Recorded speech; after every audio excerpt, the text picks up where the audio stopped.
வணக்கம் நேயர்களே. இன்றைய விவாத அரங்கம் நிகழ்ச்சியில் சந்திப்பதில் மகிழ்ச்சி. இன்றைய விவாத அரங்கத்தில் கடந்த சில தினங்களாக அல்லது வாரங்களாக நடைபெற்று கொண்டிருக்கக்கூடிய இந்த நீதிபதிகள் நியமனத்தில் வழக்கறிஞர்களுக்கு ஏற்பட்டிருக்கக்கூடிய ஐயம், அது தொடர்பாக அவர்கள் எழுப்புகின்ற சந்தேகங்கள், அது தொடர்பாக தொடர்ந்து அவர்கள் வேலைநிறுத்த போராட்டமாக இருக்கட்டும் அல்லது பல்வேறு போராட்டங்களை அவர் நடத்தி கொண்டு இருக்கிறார்கள். நீதிபதிக்கும் வழக்கறிஞர்கள் சங்கத்திற்கும் இடையே ஒரு மிகப்பெரிய ஒரு வாக்குவாதம் நடைபெற்று வருகிறது. அவர்கள் குறிப்பிடுவது, அவர்கள் கேட்பது என்னவென்றால், இந்த நீதிபதிகள் நியமன பட்டியலை கண்டிப்பாக பார் கவுன்சில் மற்றும் வழக்கறிஞர் சங்கங்களிடமும் நீங்கள் ஆலோசனை கேட்க வேண்டும், எங்களிடமும் அந்த பட்டியலை அனுப்ப வேண்டும் என்பது போன்ற கோரிக்கை வைக்கிறார்கள். அது மட்டுமல்லாமல், இப்போது நீங்கள் தேர்ந்தெடுக்கிற நீதிபதிகளில் ஒரு குறிப்பிட்ட சமூகத்தினரின் ஆதிக்கம் மட்டுமே இருக்கிறது, எல்லா சமூகத்தையும் பிரதிநிதித்துவப்படுத்தவில்லை என்பது போன்ற கோரிக்கைகள் இருக்கிறார்கள். அதுவும் குறிப்பாக பல சமூகங்கள் பெயரை குறிப்பிட்டு இந்தந்த சமூகங்கள் நீதிபதிகள் பட்டியலில் இதுவரை இல்லை, தற்போது நீங்கள் தயாரித்திருக்க பட்டியலிலும் அந்த சமூகங்கள் இல்லை, ஆகவே அந்தந்த சாதிகளை பிரதிநிதித்துவப்படுத்தும் விதமாக நீங்கள் பட்டியலை தயாரிக்க வேண்டும் என்கின்ற கோரிக்கை வைத்திருக்கிறார்கள். அதற்கு மாற்று தரப்பினர் குறிப்பிட்ட சாதிக்கு முக்கியத்துவம் கொடுத்தலாம், நீதிபதி பட்டியலை தயாரிக்க முடியாது, ஒவ்வொரு சாதியும் பிரதிநிதித்துவப்படுத்தும் விதமாக நாங்கள் செய்ய முடியாது, அப்படி ஒன்றும் இந்திய அரசியல் சட்டத்தில் இல்லை, கொலிஜியம் சிஸ்டத்தில் இல்லை, அவ்வாறு செய்ய முடியாது என்பது போன்ற கருத்துக்களை அவர்கள் பதிலாக தந்து கொண்டிருக்கிறார்கள். இதை நாம் எவ்வாறு பார்க்க வேண்டும்? நீதிபதிகள் நியமனத்தில் இடஒதுக்கீடு தேவையா தேவையில்லையா என்பதை தாண்டி, இங்கு backward class, most backward class, schedule caste என்பதையும் தாண்டி தனித்தனி சாதிகளாக சில சாதிகள் புறக்கணிக்கப்பட்டிருக்கிறது என்பது அவர்களது பட்டியலாக இருக்கிறது. அது ஏன் புறக்கணிக்கப்பட்டிருக்கிறது? அவர்களுக்கான பிரதிநிதித்துவத்தை எவ்வாறு பெறுவது, அல்லது அவ்வாறு பார்த்து வழங்கினால் தகுதி திறமை போய்விடுமா என்பது போன்ற பல்வேறு தளங்களில்தான் இன்றைய விவாத அரங்கம் விரிந்து செல்ல இருக்கிறது. இந்த விவாத அரங்கில் கலந்து கொண்டு தங்களது கருத்துக்களை தெரிவிப்பதற்காக பிராமின்ஸ் டுடே பத்திரிகையின் ஆசிரியரும் வழக்கறிஞரும் ஆகிய வாசன் அவர்கள் நமது அரங்கிற்கு வந்திருக்கிறார்கள். பாட்டாளி மக்கள் கட்சியை சேர்ந்த வழக்கறிஞர் கஜேந்திரன் அவர்களும் இந்த பிரச்சனை குறித்து அவர் தரப்பு, அவர் சார்ந்த இயக்கம் சார்ந்த கருத்துக்களை நமக்கு தெரிவிக்க இருக்கிறார். திராவிட முன்னேற்ற கழகத்தை சேர்ந்த வழக்கறிஞர் கண்ணதாசன் அவர்களும் இந்த பிரச்சனை குறித்து ஒரு மூத்த வழக்கறிஞரார், அவர் சார்ந்த கருத்துக்களை அவர் தெரிவிக்க இருக்கிறார். மற்றும் எழுத்தாளர் மற்றும் சமூக பார்வையாளர் ஆழி செந்தில்நாதன் அவர்களும் இந்த பிரச்சனை குறித்து அவர் சார்ந்த கருத்துக்களை அவர் தெரிவிக்க இருக்கிறார். இவர்களுடன் இணைந்துதான் இன்றைய விவாத அரங்கம் பயணிக்க இருக்கிறது. சார் கண்ணதாசன் சார், உங்கள்கிட்ட இருந்து ஆரம்பிப்போம். ஏன்னா நீங்கள் ஒரு சீனியர் லாயருங்கிற முறையில் நீங்கள் தொடர்ந்து பார்த்துட்டு வரீங்க. இப்போ இந்த இவர்கள் வைக்கிற கோரிக்கைகள், இவங்களுடைய பிரேயெல்லாம் நியாயமா சரியா, இல்லை யார் யார் புறக்கணிக்கப்பட்டா, இதெல்லாம் வந்து உங்களுக்கு ஒரு கொஞ்சம் அனுபவ ரீதியாகவும் தெரியும், நீங்கள் கொண்ட அரசியல் ரீதியாகவும் சமூக நீதி இந்த மாதிரி அரசியல் பேசுறவங்க நீங்க, அதனால உங்களுக்கு அந்த விஷயங்கள் நிறைய புரியுங்கனால உங்கள்கிட்ட இருந்தே கேட்கறேன். தமிழ்நாட்டில் நீதிமன்றத்தில் உயர்நீதிமன்ற நீதிபதிகள்ல இந்தியா முழுவதும் இடஒதுக்கீடு கிடையாது. நீதிபதிகள் நியமனத்தில் கீழமை இதுல இருக்கு. ஆனா நீதிபதிகள் நியமனம் இல்லாமலே நீங்கள் தமிழ்நாட்டில் பெற்றுக்கொண்டு இருக்கக்கூடிய பிற்படுத்தப்பட்டவர்களுக்கு பெற்றுக்கொண்டிருக்கக்கூடிய 50 விழுக்காடையும் தாண்டி 68 விழுக்காடு அங்க இருக்கிறதா சொல்றாங்க.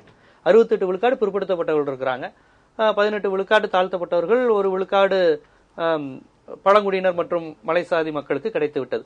இடஒதுக்கீடே நீங்கள் அமுல்படுத்தாமலே தமிழ்நாட்டில் பிற்படுத்தப்பட்டவர்கள் எண்ணிக்கையும் தாழ்த்தப்பட்டவர்கள் எண்ணிக்கையும் வந்துருச்சே, அப்புறம் இனி வந்து தனித்தனி சாதியா கொடுங்க அப்படின்னு உங்க கேட்கறதெல்லாம் எந்த விதத்தில் நியாயம் என்பது இப்ப நீங்க யாரிடம் கேட்டுக்கொண்டு இருக்கிறார்களோ அந்த நீதிபதிகளின் பதிலா இருக்கு. இதை நீங்க எப்படி எதிர்கொள்றீங்க? யாருமே வந்து தனித்தனி சாதிகளாக கேட்பதாக எனக்கு தெரியவில்லை. அதாவது அரசமைப்பு சட்டத்தின்படி இடஒதுக்கீடு இல்லை என்றால் கூட தமிழகம், நீங்க சொன்னீங்க இந்தியா முழுவதும் நிலைமை வேறு, தமிழகத்தின் நிலைமை வேறு. தமிழகத்தில் ஒடுக்கப்பட்ட பிற்படுத்தப்பட்ட மக்களுக்காக திராவிட இயக்கங்கள் உள்ளிட்ட பல களங்களை கண்டு மக்களுக்கு அதற்கான இடஒதுக்கீட்டை பெற்று தந்தது. அதனுடைய வெளிப்பாடுகள் தான் இன்றைய தினம் எல்லாவற்றிலும் பிற்படுத்தப்பட்ட, மிக பிற்படுத்தப்பட்ட, தாழ்த்தப்பட்ட மக்கள்லாம் வந்து பணியாற்றிட்டு இருக்கிறாங்க.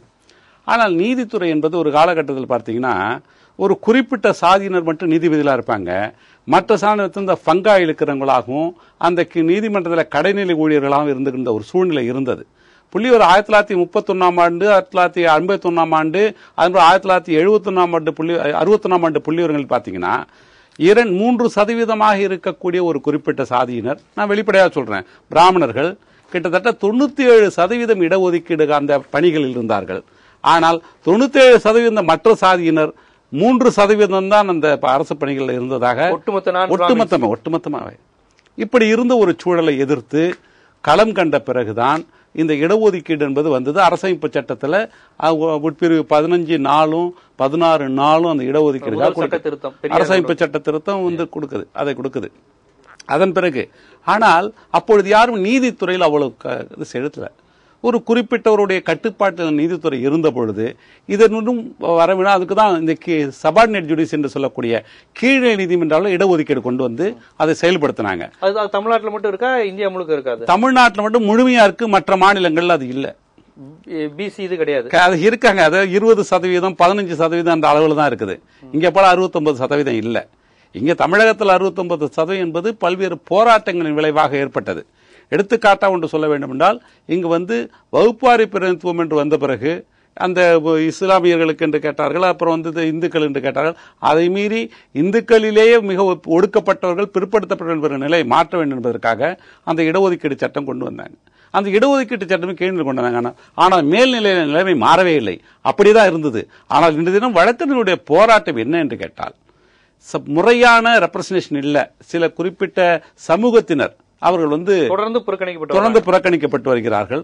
ஒரு குறிப்பிட்ட சமூகத்தை மட்டும் தொடர்ந்து அவர்கள் பிரதிநிதித்துவப்பட்டு வருகிறார்கள். இதுக்கு என்ன காரணம்? இதுல யாருக்கும் அறிவு இல்லையா, இல்ல திறமை இல்லையா என்பதெல்லாம் இல்ல. எடுத்துக்காட்ட சொல்ல எவ்வளவு சிறந்த நீதிபதிகள் மிக பிற்படுத்த, நான் குறிப்பிட்ட இவங்களுக்கு அறிவு இருக்கான்னு சொல்ல வரல. ஆனால் யாருக்கெல்லாம் அந்த திறமை இல்லை, அறிவில்லை என்று சொல்லப்பட்டவர்கள் எல்லாம் மிகச்சிறந்த தீர்ப்புகள் எல்லாம் கொடுத்திருக்கிறார்கள். எடுத்துக்காட்டா சொல்ல வேண்டும் என்றால், ஒரு உயர்நீதிமன்ற நீதிபதி ஆகுவதற்கு அவர் 10 ஆண்டுகள் உயர்நீதிமன்றத்தில் வழக்கறிஞராக அனுபவம் பெற்றிருக்க வேண்டும். அல்லது பணியிலிருந்து வரக்கூடிய நீதிபதியாக இருந்தால் அவர் அவருடைய சீனியாரிட்டி பெறார், 10 ஆண்டுகள் முடித்து வரார். இந்த 2 தான் எடுத்துக்கிறாங்க. இதன் அடிப்படையில் பார்க்கும் பொழுது மாவட்ட நீதிமன்றங்களில் பணியாற்றக்கூடிய வழக்கறிஞர்கள் எல்லாம் நீதிபதியாக முடியாத ஒரு சூழ்நிலை இருந்தது. ஆனால் மரியாதைக்குரிய நீதியரசர் நாகமுத்து அவர்கள் ஒரு மாவட்ட அளவிலே வழக்கறிஞராக பணியாற்றி உயர்நீதிமன்ற பிறகு அவருடைய தீர்ப்புகள் எல்லாம் அனைவராலும் பாராட்டப்பட்ட ஒரு தீர்ப்பாக இருந்திருக்கிறது. இப்படி அறிவு, திறமை என்பதெல்லாம் அமுக்கப்பட்ட காரணத்தால் தான், அல்லது அழுத்தப்பட்டு வைக்கப்பட்ட காரணத்தால் தான் இவர்களுக்கெல்லாம் எதுவுமே இல்லை என்று ஒடுக்கப்பட்டிருக்கிறார்கள். இதைத்தான் வழக்கறிஞர்கள் சங்கங்கள் எடுத்து கூறுகிறது. இது ஆரம்பத்தின் ஆணிவேறு என்னன்னு கேட்டீங்கன்னா, ஒரு 9 பேரை மட்டும் முதல் அனுப்புவோம், அதுக்கு அப்புறம் ஒரு 10 பேர் அனுப்புன்றதுலாம் ஒரு மாய்மாலை வேலை தான். நிச்சயமாக ஏன் 10 பேரை அனுப்பிடுங்க. இதுல வேதனை என்ன கேட்டீங்கன்னா, இப்போ ஒரு 9 பேர் அனுப்புறாங்கன்னா இப்ப தலைமை நீதியரசர் தான் பார்க்கணும். அதை இவர் மாற்றமாகி போயிட்டாருன்னா திரும்ப அடுத்த 10 பேர் அதுல போவாங்கன்னு சொல்ல முடியாது. இப்படிப்பட்ட பிரச்சனைகள் இருக்கின்றன. ஒரு 8 பேர் 9 பேர் அனுப்புறதுலேயே 50 விழுக்காடு ஒரு குறிப்பிட்ட சாதியினர் மட்டும் இருக்கிறாங்க. மற்ற 97% இருக்கக்கூடிய சாதியினருக்கு எந்த விதமான ஒரு ரெப்ரசன்டேஷன், முறையான பிரதிநிதித்துவம் இல்லை என்னும் பொழுதுதான் இதற்கான பிரச்சனைகள் அங்கு எழுகிறது. இதைத்தான் வழக்கறிஞர் சங்கங்கள் கோருகின்றன. இவை தீர விசாரிக்க வேண்டிய ஒரு பிரச்சனை. இது சாதனா பார்க்கும் பொழுது மேலோட்டமா தெரியாது. சட்டம் என்பதே மக்களுக்காகத்தான். மக்களுக்கான பிரச்சனைகள் தீர்க்கப்படாத பொழுது அந்த சட்டமும் திருத்தப்பட வேண்டும். அதனால இந்த அரசமைப்பு சட்டமும் திருத்தப்பட வேண்டும், யாருக்கு மாற்று கருத்து கிடையாது. அதாவது இப்ப நீங்க இப்ப இருக்கிற புதுதா இருக்கக்கூடிய பட்டியல்ல அனுப்பி இருக்கிற அந்த 8 பேர்ல 50 விழுக்காடு பிராமணர்கள் இருக்கிறாங்க. இப்ப நான் அப்படியே நேரடியா அந்த இது வரேன். அதாவது இப்ப நீங்க சொல்றபடி இந்திய அரசியலமைப்பு சட்டத்துப்படி அவங்க கேட்கிற கோரிக்கைகள் சரியா செய்ய முடியுமா, இந்தியன் கான்ஸ்டிடியூஷன்ல இருக்கா அப்படின்னா அவரும் சொல்றாரு அப்படிலாம் இல்ல. ஆனா ஒரு தேவையின் அடிப்படையில் அப்படி ஒரு தேவை இருக்கும் பட்சத்துல அப்படி மாற்றங்கள் செய்யலாம் அப்படிங்கிறாரு. அப்புறம் ஒரு குறிப்பிட்ட ஒரு சமூகத்தினுடைய எண்ணிக்கையை அதுல தொடர்ந்து வரும்போது பிற சமூகங்கள் தொடர்ந்து புறக்கணிக்கப்பட்டு வருது. இதை ஒரு விஷயமா, இது கவனத்தில் எடுத்துக்கொள்ள விஷயமா நீதித்துறை எடுத்துக்கொள்ள வேண்டும் அப்படிங்கிற ஒரு கோரிக்கை இருக்கு. இது எப்படி பாக்குறீங்க? நான் முதல்ல சொல்றதுக்கு முன்னாடி, வழக்கப்படி இந்த பிரச்சனையினுடைய சரியான அணுகுமுறையில் இந்த விவாதம் நடைபெறவில்லை, இல்லை இந்த விவாதம் முன்வைக்கப்படலைங்கிறத முதல்ல பதிவு செய்ய விரும்புகிறேன். இப்போ நீதிமன்ற நியமனத்தில் ஒரு குறிப்பிட்ட சாதி இருக்கணுமா, இல்லை பிற்படுத்தப்பட்டவர்கள் ஜாஸ்தி இருக்கணுமா, இல்லை மற்றவர்கள் ஜாதி இருக்கணுமாங்கிறது இப்போ பிரச்சனை இல்லை.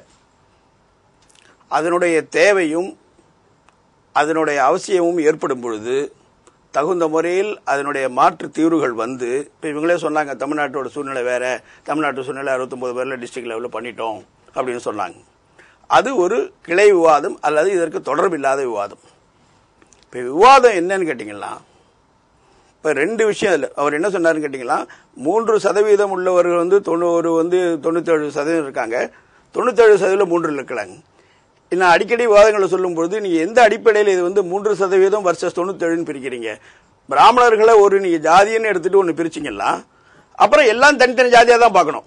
பிராமணர் அல்லாதருங்கிற பார்வையை நீங்க இன்னைக்கும் அது பழைய காலத்தோட சமுதாயத்தில் இருந்தது, அன்னைக்கு இருந்தது. இந்த ஓனாய கதையை சொல்லி பேசிட்டு ஓனாய கதையை சொல்லிட்டு இருக்கிறதுல அர்த்தம் கிடையாது. அப்படி பாத்தீங்கன்னா எல்லா ஜாதியுமே அப்படிதான் இருக்க முடியும் ஒரு காலத்துல.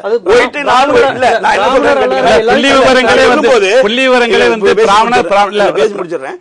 இப்போ கலரை பேசும்போது கருப்பு வெள்ளை மஞ்சள் தான் பேசணும் தவிர கருப்பு நான் கருப்பு வெள்ளை நான் வெள்ளை நான் பச்சை அப்படின்னு பேசிட்டு போனீங்கன்னா எல்லாமே இந்த பிரச்சனையில அடியோட தான் வரும். கருப்புன்னு சொல்லுங்க, வெள்ளைன்னு சொல்லுங்க, பச்சைன்னு சொல்லுங்க, பிராமணன் சொல்லுங்க, முதலியார் சொல்லுங்க, இல்ல வேற சொல்லுங்க, தலித்துகள் சொல்லுங்க. ஓகே, எப்ப எதை பேசினாலும் பிராமணர் அல்லாதார், அவங்க எல்லாரும் பிராமணர் அல்லாதார், அதாவது பகல் இரவு சூரியன் சந்திரன், இப்படி இந்த பார்வை ஒரு விஷயத்தை எடுத்துட்டு போய் ஒரு பிரச்சனை பேசுனீங்கன்னா என்னைக்குமே எந்த பிரச்சனைக்கும் தீவிரம் ஏற்படாது. இது ஒரு பக்கம் இருக்கட்டும். ரெண்டாவது விஷயம் என்னன்னு கேட்டீங்கன்னா, இப்போ இந்த ஒரு குறிப்பிட்ட சாதிதான் இருக்கணுமா இல்ல மற்றவங்களுக்கு எல்லாம் அறிவு இல்லையா அப்படிங்கிறது கேள்வி இல்லை. எல்லாரும் சிறந்தவர்கள் தான், எந்த வித அடிப்படையும் கிடையாது. பிராமணர்கள்லயும் அயோக்கியம் இருக்கான், பிராமணர்கள்லயும் திருடா இருக்கான், ஒரு குறிப்பிட்ட ஆளு தான் கெட்டிக்காரன், ஒரு குறிப்பிட்ட ஆளு தான் மோசங்கிறது சொல்லக்கூடிய கடைசி ஆளா தான் நான் இருப்பேன் தவிர என்னைக்கு முதல் ஆளா இருக்க மாட்டேன். என்னுடைய பத்திரிகைகளையும் அதை எப்ப பாரு என்ன சொல்றதுன்னா, பிராமணர்கள் என்பது தெய்வ பிரிவுகள் அல்ல, அவர்கள் ஒரு சாதாரண மக்கள். நீங்க சொல்றது இல்லை, எல்லாம் ஓடுற ரத்தம் தான் எங்க ரத்தத்தையும் கொடுத்து நம்ம என்ன சொல்றோம், எங்களுக்குன்னு சில கலாச்சார பதிவுகளை நாங்கள் யாருக்கும் இடைஞ்சல் இல்லாமல் காப்பாற்றுங்கிறதா பிராமண பத்திரிகையோட கொள்கையை வச்சுக்கிட்டு தான் நடத்திக்கிட்டு இருக்கேன் தவிர யாருக்கும் விரோதமாகவும் யாரையும் புண்படுத்துறதாகவும். ஜிடி விவாதத்தில் சொல்லும்போது நான் கிட்டத்தட்ட 10,000 பக்கம் எழுதியிருக்கேன். அதில் ஏதாவது ஒரு சொல் யாரையா புண்படுத்தும் இடமோ அன்பார்லிமெண்ட் வேர்டு இருந்ததுன்னா நாளையிலேயும் பத்திரிகை நிறுத்திட்டேன்னு சொன்னேன். அதே தான் திருப்பியும் இப்போ நான் சொல்ல விரும்புகிறேன். அது ஒரு பக்கம் இருக்கட்டும். இப்போ உண்மையான அடிப்படை பிரச்சனை என்னன்னு கேட்டீங்கன்னா, இந்த விஷயத்தை, அதாவது இந்த இவ்வளவு 50% இருக்குங்கிற விஷயத்தை என்னோட பார்வையில சொல்லக்கூடியவர்கள் வக்கீல்கள் அல்ல, வழக்கறிஞர்கள் அல்ல. ஏனென்றால் ஒரு தீர்ப்பில் நீங்க வக்கீலாவும் இருப்பீங்க, ஜட்ஜாவும் இருப்பீங்கன்னா எப்படி இருக்கும்? You cannot be a judge and as well as a advocate. எனக்கு யார் எந்த கேஸ் பண்ணணும்னு இன்னைக்கு இது சொல்லியிருக்காரு, நீதிபதியே சொல்லியிருக்காரு. நாளைக்கு ஒரு கட்டம் வரும், எந்தெந்த கேஸை யார் யார் நீங்க தீர்மானம் பண்ணணும், யார் யார் ஜட்ஜ் பண்ணணும், எந்த கோர்ட்ல யார் விவாதிக்கணுங்கிறது நீங்க தீர்மானம் பண்ணுவீங்களா? நான் ஒரு 9 பேர் அனுப்புறேன்னு சொன்னா இந்த 9 பேர் லிங்க் பண்ணி பாக்குறீங்களா நீங்க? இல்ல இது நடைமுறையில உள்ள ஒரு தவறுங்கிறேன். நான் என்ன சொல்றேன், அந்த சமுதாய பிரச்சனை இருந்தால் அதற்கு உரியவர்களுக்கு உரிய பிரதிநிதித்துவம் கொடுக்க வேண்டும் என்றால் அது பொது தளங்களில் ஏற்படுத்தப்பட்டு மக்களவையில் சட்டம் ஏற்படுத்தப்பட்டு அதோட முறைதான் சொல்லணும் தவிர, நீங்க யார் யார் போய் வாதாடுறீங்களோ நான் உட்பட ஒரு 100 வக்கீல் சேர்ந்துட்டு நான் சொல்ற ஆளு தான் நீ ஜட்ஜா போடணும், நான் சொல்ற கோர்ட்ல தான் நீ விசாரிக்கணும், நான் சொல்ற ஆளை வச்சுதான் நீ விசாரிக்கணும்னு சொன்னோம்னா இதோட முடிவு நீதி எங்க கிடைக்கும் மக்களுக்கு? நீங்க சமூக நீதி சொல்றீங்களா, சமூக நீதி கிடைக்காது, சமூக அநீதி தான் கிடைக்கும். இதுல நாளைக்கு என்ன சொல்லுவீங்க? இந்த 9 பேர்ல என்ன சொல்லுவீங்க? இந்த 9 பேர் லாயக்கு இல்ல, அதுல 5 பேர் நீங்க என்ன சொல்றீங்க? 5 பேர் நீங்க பிராமணர்கள், அது வேண்டாம். நாளைக்கு என்ன சொல்லுவீங்க? இது பின்னாடி போயிட்டு இருக்கும்போது எல்லா ஜாதியும் கொடுக்க முடியாது, இன்னொரு அடுத்த ஜாதி ஆதிக்க சாதின்னு சொல்ற பிராமணர் அல்லாத ஆதிக்க சாதி வரும். ஒரு மீனவருக்கு இதுல கொடுக்கல, இதனால நான் இதை ஒத்துக்க முடியாது. ஒரு தலித்து கொடுக்கல, இதனால ஒத்துக்க முடியாது. ஒரு அருந்தியர் கொடுக்கல, இதனால ஒத்துக்க முடியாது அப்படின்னு அவங்களுடைய ஒட்டுமொத்த நான் பிராமின் அப்படி வர முடியாது. அந்த வாதமே தப்பு.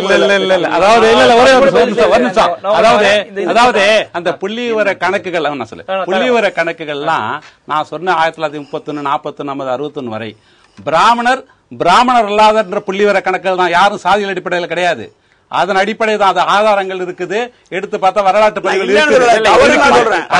ஆனால் இப்ப இவங்க சொன்னாங்க இந்த மாதிரி இந்தந்த சாதி கேட்பாங்க, அந்த மாதிரிலாம் யாருமே கேட்கல. இந்த வழக்கறிஞர்கள் வலியுறுத்துவதெல்லாம் ஒரு 8 பேருக்கு மட்டும் எதுக்கு தனியா அனுப்புறீங்க, மொத்தமா அனுப்புங்கன்னு தான் சொல்றாங்க. அந்த 4 பேர் கொடுங்க, இந்த 4 பேர் யாருமே எதுக்கல. ஏன் இப்படி ஒரு ஒட்டுமொத்தம் அனுப்பக்கூடல? 50 விழுக்காட்டுக்கு மேல ஒரு யாரும் எனக்கு குறைவா சொல்லல. இப்ப பிராமணர்கள் எல்லாம் வேண்டாம், அவங்களாம் இருக்கக்கூடாதுன்னு யாருமே சொல்ல வரல.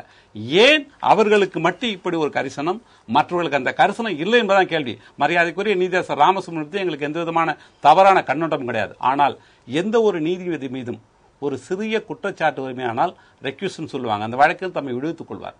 ஆனால் அவர் அடம் பிடிக்கிறார். ஆக நீதி அங்கு கிடைக்குமா என்பதுதான் முக்கியம்.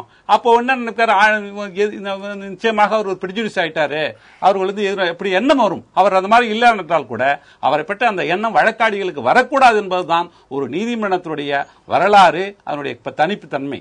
ஆக இதன் அடிப்படையில் வழக்கறிஞர்கள் யாரும் தனித்தனி சாதிகளுக்காக எந்த இடஒதுக்கீடு கேட்கல. இல்ல இப்ப அவர் என்ன சொல்றாரு, இன்னைக்கு நான் பிராமின் ரெப்ரஸன்டேட்டிவ் குறைஞ்சிருச்சுன்னு சொல்லுவீங்க, அப்புறம் நாளைக்கு முதலியார் இல்லைங்குவீங்க, அப்புறம் உடையார் இல்லைங்குவீங்க. இந்த மாதிரி எல்லாம் போகுமே. அப்புறம் நீங்க இந்த நீதிபதியை இந்த ஜாதி தான் நியமிக்கணும், இந்த மாதிரிலாம் கோரிக்கைன்னு போகும். நீங்க வைக்கிற கோரிக்கையும் இவர் சொல்ற மாதிரி வாதங்களும் அப்படி நீளக்கூடிய வாய்ப்பு இருக்கா? கண்டிப்பா வாய்ப்பு இருக்குது. நாங்க கேட்கறது இவர் சொல்ற மாதிரி பிராமணர் நான் பிராமணர் அப்படின்னு நான் கேட்கவே இல்லை. தமிழ்நாட்டில் 400 ஜாதிகள் இருக்குது. இப்ப 400 ஜாதிகளுக்கும் நாங்கள் கொடுக்கணும் சொல்ல. எங்களுடைய எம்பிசியில இருக்கிற அதுல 109 ஜாதிகள் இருக்குது. நீங்க எம்பிசி கொடுங்க. எங்களுக்கு எம்பிசி பிரதிநிதித்துவ இந்த தமிழ்நாட்டிலேயே அதிகமான மக்கள் தொகை கொண்ட ஒரு கம்யூனிட்டி வன்னியர் கம்யூனிட்டி. 50 ஆண்டு கால இந்த வரலாற்றில், உயர்நீதிமன்ற வரலாற்றில் 4 உயர்நீதிமன்ற நீதிபதி தான் இருக்காங்க. இப்போ ஒருத்தர் கிருபாகரன் இருக்காரு. இதுக்கு முன்ன டைரக்டா வந்து யாருன்னு சொன்னா KM நடராஜன், குலசேகரன், வீரராகவன், இவங்க 3 பேர் டைரக்ட். புறமோட்டில் வந்தவங்க 4 பேர். அது 4 பேர் யாருன்னு சொன்னா ஜனார்த்தனம், தங்கவேல், AK சம்பத்குமார், தனியா செல்வம். 4 பேர் தான் சார். இந்த பெரும்பான்மை 2 கோடி மக்கள் தொகையில் இதுதான் எங்களுடைய ஆதங்கம். நாங்க எங்களுக்காக கூட அன்னைக்கு போராடல. முந்தான நாள் 2ஆம் தேதி வந்து நாங்க வந்து வழக்கறிஞர் சமூக நீதி பேர சார்பா பேரவைத் தலைவர் பாலு அவர்கள் தலைமையில் நாங்கள் போராட்டம் நடத்துறோம். எங்களுக்காக நாங்கள் கேட்கவில்லை, வன்னியருக்கென்று எங்களுக்கு கொடுக்கின்றது. நாங்கள் கேட்பது என்னவென்று சொன்னால், இந்த இப்போ வந்து ஜுடிஷியல் மேஜிஸ்ட்ரேட் இருக்காங்க, நாங்க அதுல கேட்கல. ஏன் என்று சொன்னால் அதற்காக தேர்வுகள் நடத்தப்படுகிறது. அதே மாதிரி டிஎம்சி இடஒதுக்கீடு தேர்வுகள் நடைபெறுது. அதுல நீதிபதிகள் இருக்கு, மாவட்ட நீதிபதிகள் அளவில் கூட இப்ப தேர்வு நடைபெற்றது. அதில் நான் கேட்கவில்லை, ஏன் இந்த உயர்நீதிமன்றத்தில் மட்டும் நீங்க வெளிப்படையான தன்மையை கொண்டு வரவில்லை? இதுதான் எங்களுடைய கேள்வி. நீதிபதி நியமனத்தில் ஏன் நான் இடஒதுக்கீடு வேணாம், ஏதாவது என்னுடைய எம்பிசி இதுல யார் மெரிட் பிராமணன் இருக்கின்ற அதே தகுதியை என்ன வேண்டும், எங்களுக்கு என்ன வேண்டும் என்று சொல்லுங்கள். தகுதி என்ன தகுதி வேண்டும், என்ன திறமை வேண்டும், என்ன படித்திருக்க வேண்டும், என்ன உங்களை எதிர்பார்க்கிறீர்கள். உயர்நீதிமன்ற நீதிபதியாக வேண்டும் என்று சொன்னால் வன்னியனுக்கெல்லாம் இந்த தகுதி வேண்டுமா அப்படி என்று சொல்லுங்கள். இல்ல வந்து இந்த எம்பிசியில் இருக்கின்ற 109 ஜாதிகளுக்கு எது இல்லை கிட்ட அதை கேளுங்க. வெளிப்படையாக நீங்கள் வந்து இத தேர்வு முறையிலே நடத்தி என்று சொன்னால் நாங்கள் போராட்டம் நடத்த போவதே இல்லையே. நீ அதை விட்டு கொலிஜியம் என்று ஒன்று ஆரம்பித்து இப்ப இருக்கின்ற 42 நீதிபதிகளிலே 50% 4 சாதிக்கு இருக்கிறார்கள். 4 சாதி, நான் அந்த சாதி யார் என்று குறிப்பிடவில்லை, சாருக்கெல்லாம் தெரியும். 4 சாதியினர் இந்த 42 ஜட்ஜில் 21 ஜட்ஜில் இருக்கிறார்கள். மீதி இருக்கிறவர்கள் எஸ்சி 9 பேர் இருக்கிறார்கள். இன்னும் இப்ப கூட தேவைப்படுவது 18 நீதிபதிகள் இப்ப உயர்நீதிமன்றம் தேவை. ஆனால் இவர்கள் 9 பேர் தான் அனுப்பியிருக்கிறார்கள். அந்த 9 பேரிலே ஒருவர் கூட வன்னியர் இல்லை. நான் கேட்கிறேன், இந்த பெரும்பான்மை சமுதாயத்திலே 2 கோடி வன்னிய மக்களை கொண்ட இந்த சமுதாயத்திலே ஒருவர் கூட இந்த 9 பேர் இல்லை. நான் கேட்கிறேன், 18 பேர் ஒன்றாக அனுப்புங்கள். நீ வெளிப்படை தன்மை வேண்டும், transparency, we want transparency appointment of the கேக்குறாங்க. பார் கவுன்சில், வழக்கறிஞர் சங்கம் ஒவ்வொருத்தரையும் நாங்க சாட்டிஸ்ஃபை பண்ணிலாம் நாங்க தயாரிக்க முடியாது. நீங்க சாட்டிஸ்ஃபை பண்ண வேண்டியதே இல்லையே. நீங்க டைரக்டா வந்து டிரான்ஸ்பரன்சி சொல்லுங்க. இவங்க வந்து உயர்நீதிமன்றத்தின் நீதிபதிக்கு இன்னொன்னு கூட சொல்றேன் சார், நீங்க உயர்நீதிமன்றத்தின் நீதிபதியிலேயே ஆக வேண்டியவர்களுக்கு தான் தகுதி இருக்கிறதா? நீதிபதிகளாக ஆக வேண்டிய தகுதி இருக்கிறதா உயர்நீதிமன்றத்தில் இருக்க மட்டும்தான்? ஏன் நீங்க மாவட்ட அளவில் எடுங்கள், அதை ஏன் புறக்கணிக்கிறீர்கள்? எல்லா மாவட்டத்திலும் இப்ப ஏற்கனவே வந்து ஞானப்பிரகாசம் மாவட்ட நீதிபதியாக இங்க பூந்தமல்லில இருந்து வந்தார். மாவட்ட நீதிபதி, அதாவது மாவட்டத்தில் இருந்து பூந்தமல்லி திருவள்ளூர் மாவட்டத்தில் வந்தார். ஏன் அவர் ஒழுங்காக இங்க உயர்நீதிமன்றம் பணியாற்றவில்லையா? ஏன் மற்ற மாவட்டங்களை புறக்கணிக்கிறீர்கள்? திறமை வாய்ந்த நல்ல மூத்த வழக்கறிஞர்கள் தமிழகம் முழுவதும் இருக்கின்ற மாவட்ட நீதிமன்றங்களில் வழக்காடுகிறார்கள். இப்ப கிட்டத்தட்ட வந்து அந்த 69 விழுக்காடு இடஒதுக்கீடுங்கிறது மத்த இடங்கள்ல இருக்கிற மாதிரி இங்க ரிசர்வேஷன் இல்லாமலே கிட்டத்தட்ட வந்துருச்சு. அப்ப உங்களுடைய கணக்குப்படி இங்க பிசி, எம்பிசி, எஸ்சி ஓரளவு 70 விழுக்காடு கிட்ட இப்ப நீதித்துறையில வந்து நீதிபதியா இருக்கிறாங்க தானே அர்த்தம்? இல்ல அப்படி பாத்தீங்கன்னா எம்பிசில வந்து 20% இருக்கணும். 20% ஒன்னே இருக்காங்க. 60ல் 20% எத்தனை வருது? 10 பேராது இருக்கணும். இடஒதுக்கீடு வந்தாதான் சரி வருங்கிறீங்க. இல்ல இப்ப எப்படி எடுக்கிறீங்க நீங்க? இப்ப 17 பேர் டிஸ்ட்ரிக்ட் ஜட்ஜ் எடுத்தீங்க, 17 பேர் எடுத்தீங்கல்ல, அது எப்படி எடுத்தீங்க? அதுல 4 பேர் எம்பிசி வந்தாங்க, 17 பேர் 4 பேர் வந்தாங்க. இதுல நீங்க 18 பேர் எடுங்க, அதுல நாங்க 6-7 பேர் வந்து போறோம். அப்படி எடுங்க. உங்களை போராட்டம் ஏன் நடத்துறாங்க? எங்களுக்கான பிரதிநிதித்துவம் இல்லை என்பதான் போராட்டம் நடத்தி கொண்டிருக்கிறோம். நீதிபதிகள் தரப்பில் இருந்து இந்த வழக்கறிஞர்களுக்கு எதிராக சொல்லக்கூடிய ஒரு கருத்து வந்து, இப்படி வந்து ஒவ்வொரு சமூகம், அதாவது நாங்க குவாலிஃபைடு அப்படிங்கிற ஒரு அடிப்படையில பாக்குறோம், இதுக்கு தகுதியானவங்க பாக்குறோம், அதுல இந்த சமூகத்திலிருந்து குவாலிஃபைடா இது நாங்க இப்படி எல்லாம் தேடிக்கிட்டு இருக்க முடியாது இப்படிங்கிறது அவங்களுடைய வாதமா இருக்கு. அதனால இவங்க கேட்பது வந்து அவ்வளவு சீக்கிரம் தமிழ்நாடு மாதிரி இத்தனை கணக்கான சாதிகள் இருக்கும்போது தனித்தனி சாதிகள் எது விடுபட்ட சாதிகள்லாம் நாங்க பார்த்தெல்லாம் செய்ய முடியாது, அதெல்லாம் வாய்ப்பே கிடையாது அப்படிங்கிறது அவங்களுடைய மீண்டும் மீண்டும் வைக்கிற வாதமா இருக்குது. எப்படி பாக்குறீங்க? இல்ல, நீதிபதிகளை வந்து உயர்நீதிமன்றத்துக்கு நீதிபதிகளை வந்து நீங்க தேர்ந்தெடுக்கக்கூடிய ஒரு ப்ராசஸ் எந்த அளவுக்கு வெளிப்படையாக இருக்கு, எந்த அளவுக்கு மூடி மறைப்பா இருக்கு அப்படிங்கிறது தான் இங்க அடிப்படை கேள்வியா இருக்கு. இப்ப இவங்க சொன்ன ஒரு கஜேந்திரனோ அல்லது வந்து கண்ணதாசனோ சொல்லும் போது வந்து ஒவ்வொரு ஜாதிக்கும் கொடுங்க அப்படின்லாம் அவங்க கேட்கல. அப்படி வந்து அந்த டிமாண்ட் கிடையாது. இல்ல என்ன பிரச்சனை, ஒரு சிஸ்டம் இருக்கு, அந்த சிஸ்டத்தின் அந்த சிஸ்டம் கொலிஜியம்ங்கிற ஒரு சிஸ்டம் ஏற்கனவே உச்ச நீதிமன்றத்தில் அந்த சிஸ்டம் வந்து ஏற்கனவே இருந்த முறை சமீபத்தில் மாத்திருக்கிறாங்க. ஏன்னா அதுல வந்து நீதிபதிகள் மட்டுமே, உச்ச நீதிமன்ற நீதிபதிகள் மட்டுமே தேர்ந்தெடுக்கிற முறையில சில சிக்கல் வந்திருக்குன்னு சொல்லிட்டு வேற அரசியல் ரீதியான சிலரும் வந்து உள்ள வந்திருக்கிறாங்க. அப்ப ஏற்கனவே ஒரு சிஸ்டம் இருக்குன்னா அது முழுமையா சரியா இருக்குதான்னு பார்க்கணும். இருக்கிற எல்லா துறைகளிலுமே மக்களுடைய பிரதிநிதித்துவம் அப்படிங்கிறது மிகச் சரியாக இருந்தாக வேண்டிய ஒரு துறை நீதித்துறை. இப்ப சமூகத்துல வந்து உதாரணமா வந்து நண்பர் கஜேந்திரன் சொன்ன புள்ளி வர ரொம்ப ரொம்ப முக்கியமானது நான் பாக்குறேன். நீங்க ஒட்டுமொத்தமா பிற்படுத்தப்பட்டவர்கள் அல்லது ஒட்டுமொத்தமா எம்பிசி இல்ல ஒட்டுமொத்தமா எஸ்சி மட்டும் பேச முடியாது. அதுல சிக்கல் இருக்கு. இப்போ பிசி 50% இடஒதுக்கீடுன்னு வந்த சமயத்துல அந்த 50% பிசி என்று அப்போ சொல்லப்பட்ட அத்தனை பேருக்கும் போகல அப்படிங்கறதுனால ஒரு போராட்டம் வந்து அது எம்பிசின்னு சொல்லிட்டு ஒரு கேட்டகரி வந்து பிரிக்க வேண்டியதா இருக்கு. இப்ப இவ்வளவு காலம் வந்து நீதிமன்றத்துல ஒரு முறை இருக்கு. அந்த முறையின் அடிப்படையில இயல்பாக நடந்தால் அப்ப வன்னியர்களுக்கு வந்து கூடுதலா இடம் ஒரு 20% இல்ல 15% இருந்திருக்கணும் இல்ல, இயல்பாக நடந்தா.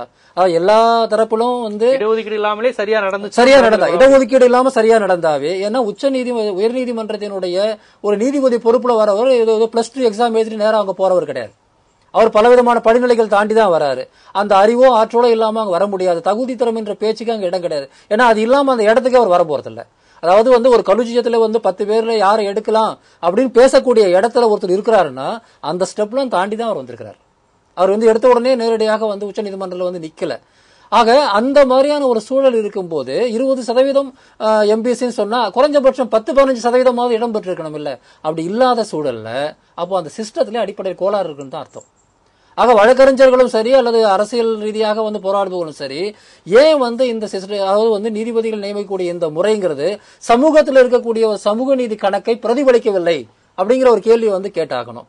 அப்போ அந்த இடத்துல இடஒதுக்கீடு திட்டமிட்டு கொண்டு வரணுமா கொண்டு வர முடியாதா அப்படிங்கிறது இந்த சிஸ்டத்துல மாற்றம் வருவதற்கான வாய்ப்பு இருக்குதா இல்லையாங்கிறது சம்பந்தப்பட்டதா மாறுது. இப்ப இருக்கக்கூடிய அதை வந்து தீர்மானிக்கக்கூடிய நிலையில இருக்கக்கூடியவங்க முறைப்படி செயல்பட்டு அப்படிலாம் கிடையாதுங்க, இதுக்குள்ளவே நாங்க எல்லா தரப்பினருக்கும் உரிய இடத்தை கொடுத்து அசஸ்மெண்ட் பண்ணி அவங்கள சேர்க்கணும்னு முடிவு பண்ணாங்கன்னா நீங்க எதுவும் செய்ய வேண்டிய அவசியம் இல்லை. அப்படி இல்லைன்னு சொன்னா மறுபடியும் நம்ம சட்டத்தினுடைய துணை தான் வந்து நாட வேண்டியிருக்கும். நம்ம குறிப்பா நம்ம என்ன பாக்குறோம்னா ஜனநாயகம்ங்கிறதே ஒரு பிரதிநிதித்துவ அரசியல் தான். எல்லா தரப்பு மக்களுடைய முகமும் அங்க இருக்கணும், அவங்களுடைய பிரதிநிதித்துவம் அங்க இருக்கணும் தான் பாக்குறோம். அது வந்து சாதி அடிப்படையில பிளவு ஒன்று இருக்கிற இந்த சமூகத்துல வந்து ஜாதி ரீதியான இடஒதுக்கீடு வரலாம். இன்னொரு பக்கம் வந்து இன்னொரு கிராஸ் செக்ஷன்ல வந்து பெண்கள் எவ்வளவு பேர் வராங்க அப்படிங்கறத நம்ம பார்க்க வேண்டியிருக்கு. இன்னொரு கிராஸ் செக்ஷன்ல வந்து இப்ப சென்னையில இருக்கக்கூடிய உயர்நீதிமன்றத்துல தமிழ்நாட்டில் கூடிய எல்லா பகுதியை சேர்ந்தவங்களும் இருக்கிறாங்களா இல்ல ஒரு பகுதியை சேர்ந்தவங்க மட்டும் டாமினேட் பண்றாங்களான்னு இருக்கலாம். ஆக ஜனநாயகம் பிரதிநிதித்துவம் என்று சொல்லும் போது எல்லா ஃபேக்டர்ஸையும் நம்ம வந்து கணக்கில் எடுத்து பார்க்கணும். அப்படி பார்க்கும்போது பொதுவாக வந்து நண்பர் சொன்ன புள்ளி வரது நீண்ட காலமா நம்ம பாக்குறோம். தமிழ்நாட்டினுடைய குறிப்பா வடக்கு பகுதியில் இருக்கக்கூடிய வன்னியர் சமூகத்திலிருந்து இதுவரையில வந்து 4 பேர் தான் வந்து கொலிஜியத்தின் மூலமா வந்திருக்காங்கன்னா அந்த அமைப்பே வந்து அடிப்படையில எந்த அளவுக்கு வந்து ஒரு பெரும்பான்மையான மக்களுக்கு எதிராக இருக்குன்னு நீங்க பாக்கணும். ஆக உடனே அதுக்காக வந்து வன்னியருக்கு 5% இடஒதுக்கீடு கொடுக்கணும் இல்ல 20% கொடுக்கணும் அர்த்தம் இல்ல. அந்த சிஸ்டம் முதல்ல எவ்வளவு தவறா இருக்குதுன்னு நம்ம பாக்குறோம். ஆக 4 சமூகத்தை சேர்ந்தவங்க தான் வந்து 50% எடுக்கிறாங்கன்னு சொல்லும் போது எப்படி வந்து அந்த சிஸ்டத்தை கேள்வி கேட்காம இருக்க முடியும்? ஆக கேள்வி கேட்பது சரியானது. அதை இடஒதுக்கீடு அங்க கொண்டு வந்து நடைமுறைப்படுத்த முடியுமா இல்லையாங்கிறதுக்கு முன்னாடி ஏற்கனவே இருக்கக்கூடிய முறை என்பது சமூக நீதியின் அடிப்படையில இல்ல அப்படின்னு பாக்குறோம். ரெண்டாவது நம்ம ஒரே கருத்தை மறுபடியும் வலியுறுத்தி சொல்றேன். அந்த அளவுக்கு வந்து வளர்ந்து போகக்கூடிய ஒருத்தரை தான் வந்து கொலிஜியத்துல கன்சிடர் பண்றாங்க அப்படிங்கறதுனால அங்க வந்து இதை வந்து ஒரு வெறும் தகுதி திறமை பிரச்சனையா வந்து பார்க்க வேண்டாம். வாய்ப்பு தரப்படுவது தரப்படாமல் மறுக்கப்படுவதான பிரச்சனையா மட்டும்தான் இதை பார்க்கணும். அதாவது நீங்க சாதி மட்டும் இல்ல, பூகோள அடிப்படையில் மாவட்ட அடிப்படையில் எல்லாமே தரப்பில் இங்க வந்து டிஸ்கிரிமினேஷன் நடக்குது. ஒரு மையத்தை மட்டும் குவிக்க கூடாது. இல்ல நான் என்ன சொன்னா இப்படி எல்லாத்தையும் கணக்குல எடுத்துக்கணும். அந்த சிஸ்டம் அதை வந்து கணக்குல எடுத்துக்கலன்னா சட்டப்படி அந்த சிஸ்டத்தை மாத்துறதுக்கு நம்ம வழி செய்யணும்னு நான் சொல்ல வரேன். இப்ப அவங்க சொல்றதுல வந்து இப்ப வந்து நீங்க இந்தியன் கான்ஸ்டியூஷன் படி இது கேட்க முடியாது அப்படிங்கறது அவங்களுமே சொல்லிட்டாங்க. கான்ஸ்டியூஷன் படி யாரும் கேட்கல, ஆல்ரெடி எங்க ரிசர்வேஷன் சிஸ்டம்ல அதன்படி கொடுங்கன்னு நான் கேட்கல. அவங்க என்ன சொல்றாங்க, இந்த சிஸ்டத்திலேயே எந்த பிரச்சனையும் இல்லாத பட்சத்துல யாருமே இங்க பிரே வைக்க போறதில்ல, யாருமே இப்படி ஒரு விஷயத்த வந்து கோரிக்கையை நாங்க முன்னெடுக்க போறதில்ல. இப்ப வந்து இதுல பாத்தீங்கன்னா பர்டிகுலரா அவங்க சொல்றது வந்து வன்னியர் சமூகத்துக்கு வந்து இதுதான் இத்தனை ஆண்டுகால வரலாற்றுல 4 பேர் தான் வந்திருக்காங்க, சமீபத்துல ஒண்ணுதான் இருக்கிறாங்க. இனிமே நீங்க தயாரிக்க போற பட்டியலையும் அதற்கான எந்த அறிகுறியும் தெரியலங்கிறப்ப இது ஏதோ திட்டமிட்டு சில சமூகங்களை புறக்கணிக்கிறீங்க, எண்ணிக்கை அடிப்படையிலும் பெரிய அளவுல இருக்கிறவங்கள நீங்க புறக்கணிக்கிறீங்க, அவங்க ஒரு பேக்வர்டு கிளாஸா இருக்கிறாங்க அதுலயும் புறக்கணிக்கப்படுது. இது மாதிரி நிறைய பேர் சொல்றாங்க, மீனவர்கள் இது வரைக்கும் பிரதிநிதித்துவம் இல்ல, தாழ்த்தப்பட்டவர்களில் அருந்தியர்கள். அப்ப இப்படிப்பட்ட சமூகங்களுக்கு பிரதிநிதித்துவம் வேணும்னு இனியாவது நாங்க எப்படி கேட்காம இருக்க முடியும் அப்படிங்கிறது அவங்களுடைய கோரிக்கையா இருக்கு. அதுக்காக வழிவகை செய்யலாம்ல. அதுல இருக்க மெரிட் யார்? இப்ப மீனவர்னு போட வேணாம், அமாங் த மீனவர்ல மெரிட் யார், அமாங் த வன்னியர்ல மெரிட் இப்படியான பார்க்க தான் நாங்க சொல்றோம் அப்படிங்கிறாங்க. அவங்க எப்படி பாக்குறீங்க? நான் சொன்னதுக்கு இன்னும் சரியான பதிவு என்னோட இதுக்கு வரல. நான் என்ன சொல்றேன், அந்த கோரிக்கை தப்புன்னு சொல்லவே இல்லை. இப்ப எல்லாரும் என்ன நினைச்சிட்டு இருக்காங்க, நான் அந்த கோரிக்கை தப்புன்னு சொல்றதுக்காக பதில் சொல்லிட்டு இருக்காங்க. உரிய பிரதிநிதித்துவம் கொடுக்க கூடாதுங்கிறதோ இல்ல எல்லாருக்கும் சமமான பதிவு கொடுக்கணுங்கிறதோ என்னோட கருத்து இல்ல, எதிரான கருத்து இல்லை. என்னோடது கருத்து என்னன்னா, அதை சொல்லக்கூடியவர்கள் வழக்கறிஞர்களா இருக்கக்கூடாதுங்கிறதா கருத்து. அதை பத்தி விவாதம் இல்ல. இப்போ யாரும் பேச ஏன் சொல்றேன்னா, வன்னியருக்கு இல்ல வழக்கறிஞர் போராடி இருக்காங்கல்ல,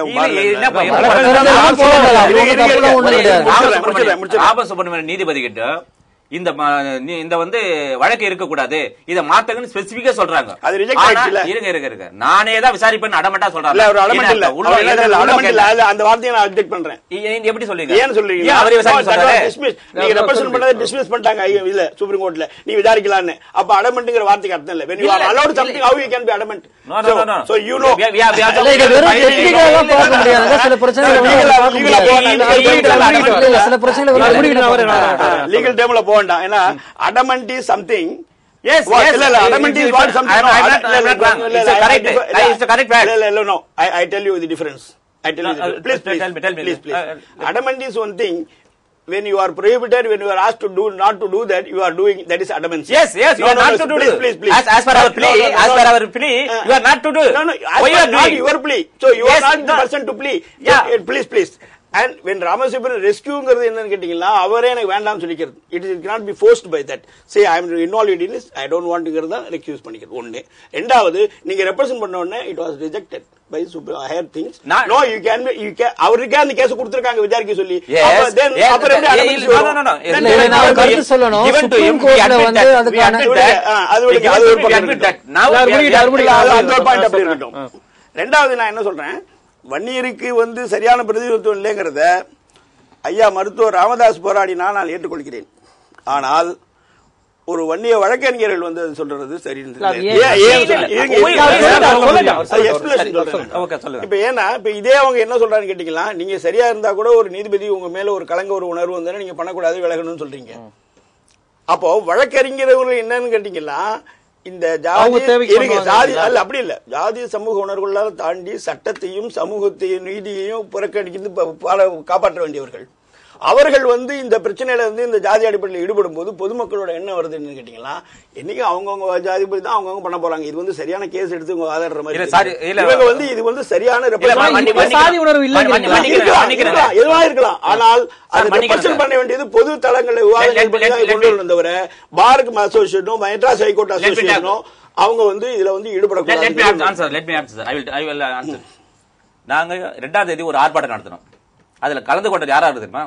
முத்துராமலிங்க தேவர். அவர் வந்து இத பத்தி பேசுறாரு. எல்லாருக்கும் ராஜா இஸ் எ முஸ்லிம், அப்புறம் வந்து அருள்மொழி இவங்க எல்லாமே நாங்க கூட வன்னியருக்கு தேவைன்னு கேட்கல. ஆனா அவங்க தான் பகிரமா கேட்டது. இது நீங்க சொன்னீங்களே வன்னியருக்காக கேட்கறது, நாங்க ஜாதிக்காக கேட்கவில்லை. அங்க வந்தவங்க எல்லாமே பிரதிநிதித்துவம் இல்ல, பிற்படுத்தப்பட்டவருக்கு, மிகவும் பிற்படுத்தப்பட்டவருக்கு சொன்னீங்க பாரு மீனவர்கள், ஒருவரு கூட நாங்க என்ன இப்ப கூட கேட்கல சார், நாங்களே கேட்கல சார், நாங்க அட்வொகேட் கேட்கல, நாங்க எதுவுமே கேட்கல. ஆஸ் பர் சுப்ரீம் கோர்ட் நீங்க ஃபாலோ பண்ணுங்க சார். சுப்ரீம் கோர்ட்ல காந்தி, இந்த சீனியர் அட்வொகேட் இன் ஹைகோர்ட் காந்தி வந்து ஒரு கேஸ் ஃபைல் பண்றாரு. அதுல வந்து தீர்ப்பு சொல்றாங்க, வந்து எல்லாருக்கும் வந்து பிரதிநிதித்துவம் தர வேண்டும் என்கின்ற அந்த உத்தரவு நீதிமன்றத்தில் உயர்நீதிமன்றத்தில் பிறப்பிக்கப்படுகிறது. ஆனா இதுக்கு அப்பீல் போறாங்க. Gandhi versus register of state போயிட்டு இது சுப்ரீம் கோர்ட் போகுது. அந்த சுப்ரீம் கோர்ட்ல சொல்றாங்க சார், நீங்க எதுவும் இம்ப்ளிமெண்ட் பண்ணல. As per supreme court judgement நீங்க இம்ப்ளிமெண்ட் பண்ணலாம். என்ன சொல்றாங்க சுப்ரீம் கோர்ட், நீங்க பிரதிநிதித்துவம் அனைத்து சாதியினருக்கும் அனைத்து அதாவது விகிதாச்சாரப்படி அனைவருக்கும் விகிதாச்சாரப்படி நீங்கள் கொடுக்க வேண்டும் என்று அந்த உச்ச நீதிமன்றத்தின் தீர்ப்பிலே ஐயா பாக்கட்டுமே versus Gandhi versus state implement பண்ணுங்க.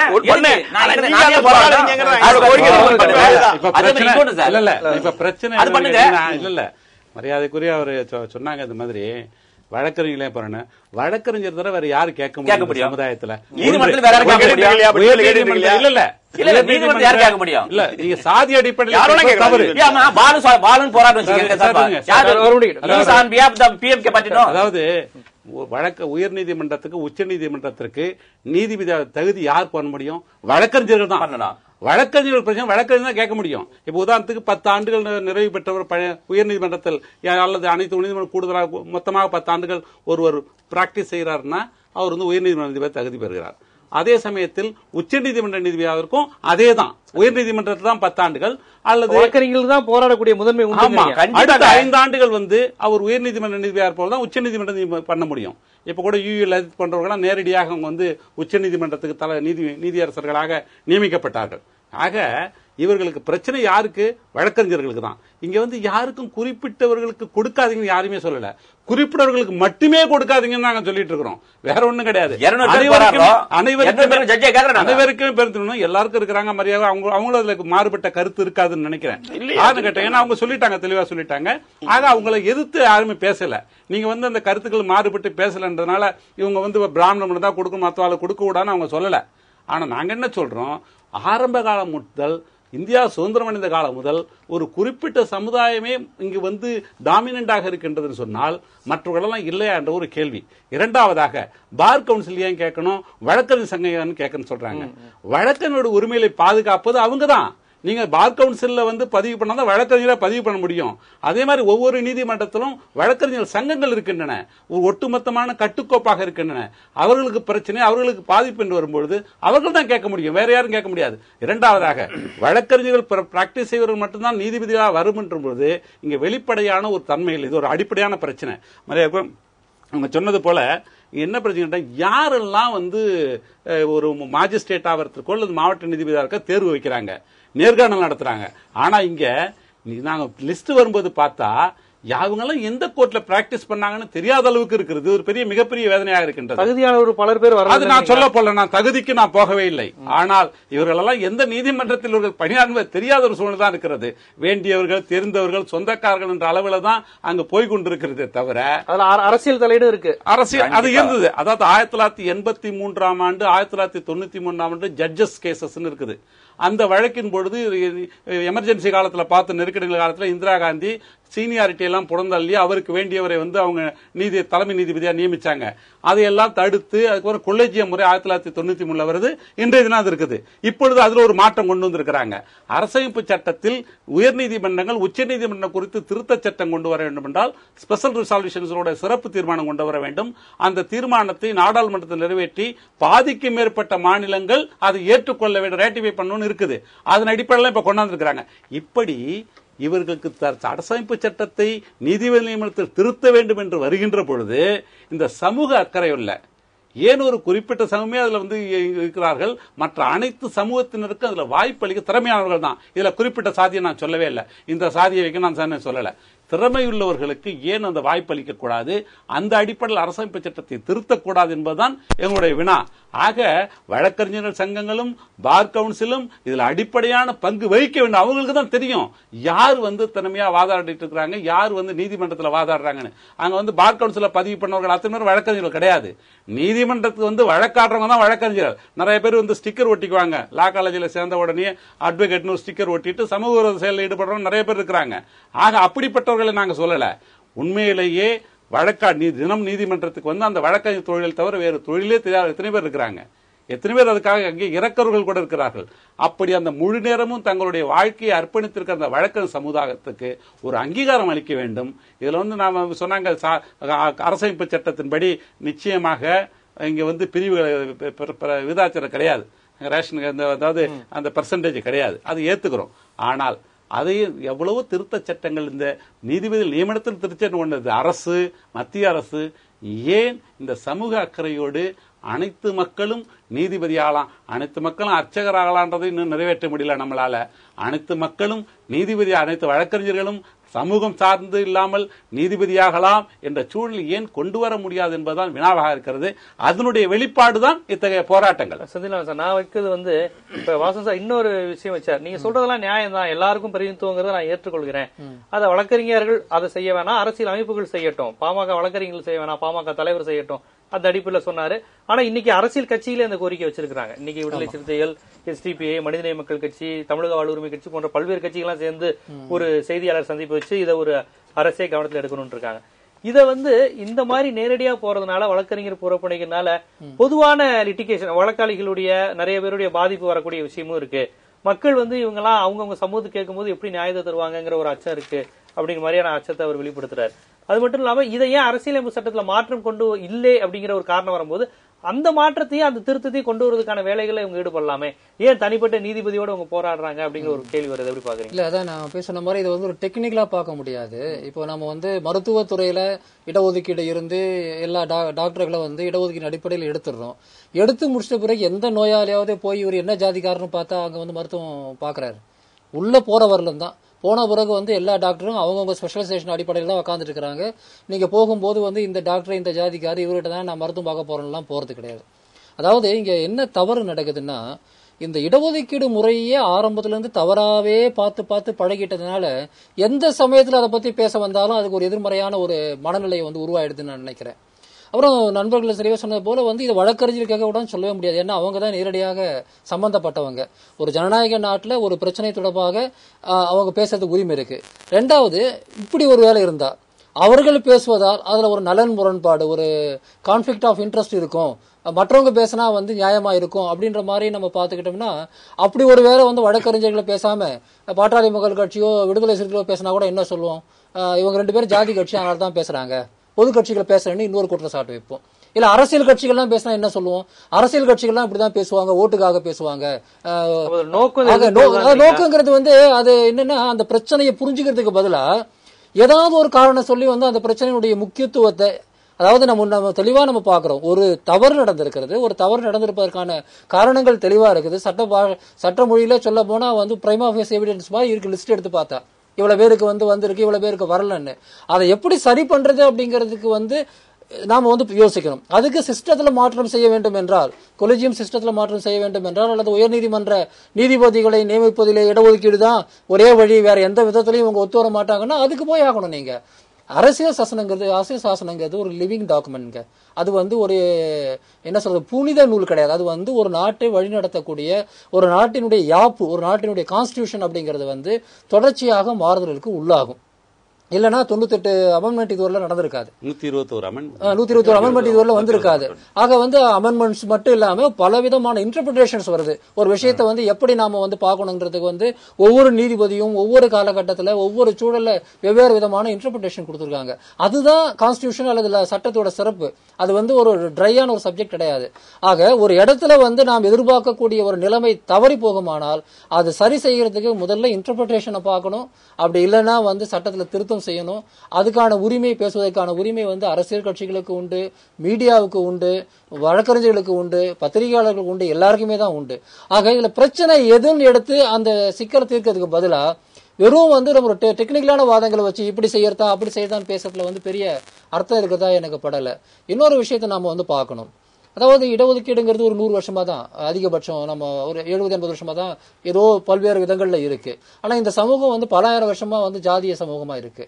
அந்த அம்பேத்கர் சொல்லுவார், நம்முடைய சமூகத்தை சொல்லும் போது வந்து படிநிலையில் உள்ள சமூகம், ஆனா அசமத்துவமான படிநிலை, அன்இக்குவல் ஸ்டெப்ஸ்.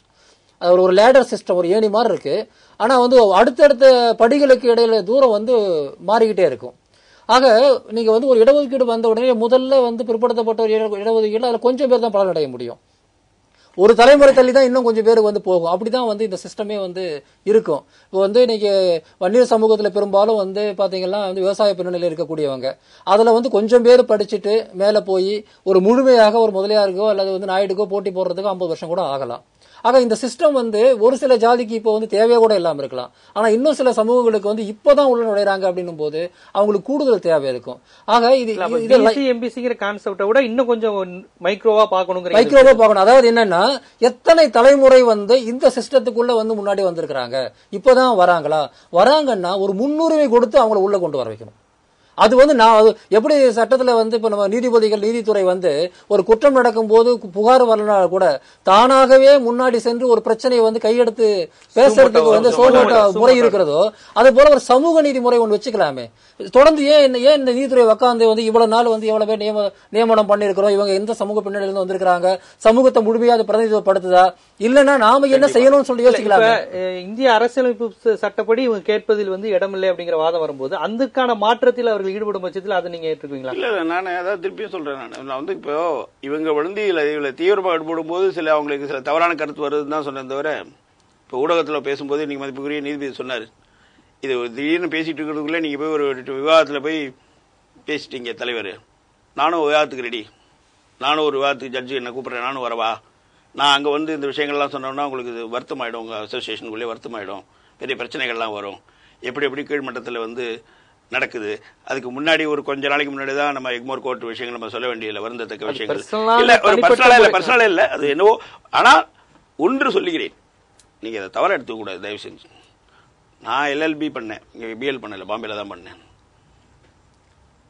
இந்தியாவில் தயவு செய்து லைட்டர் வெயினில் எடுத்துங்க. 2 விஷயத்தை லைட்டர் வெயின் சொல்லுவாங்க இல்லையா, லைட்டர் வெயினில் எடுத்துக்கங்க, சீரியஸாக எடுத்துக்காதீங்க 2 கருத்துக்களை. ஒரு விஷயம், தமிழ்நாடு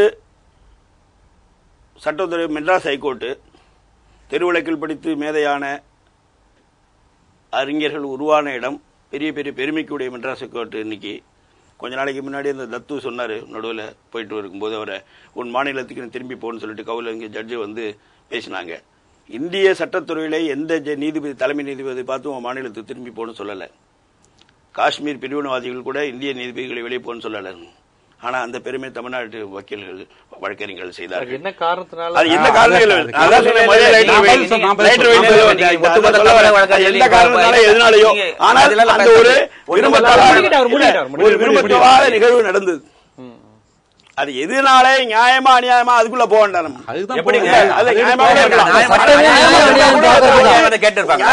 சேம்பர்ல உள்ள நின்று வெளியே போவோம் ஸ்டேட்டுக்கு சொல்றது வந்து ஒரு எந்த விதத்திலும் ஏற்றுக்கொள்ள முடியாது. வழக்கறிஞர்கள் சொல்வது, ரோட்ல போறவன் சொல்லலாம், ரோட்ல போற எப்படி சொல்ல முடியும்?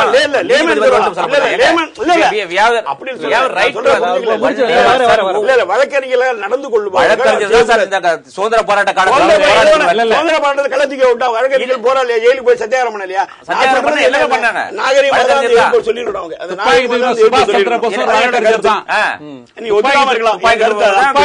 சுபாஷ் சந்திர போஸ்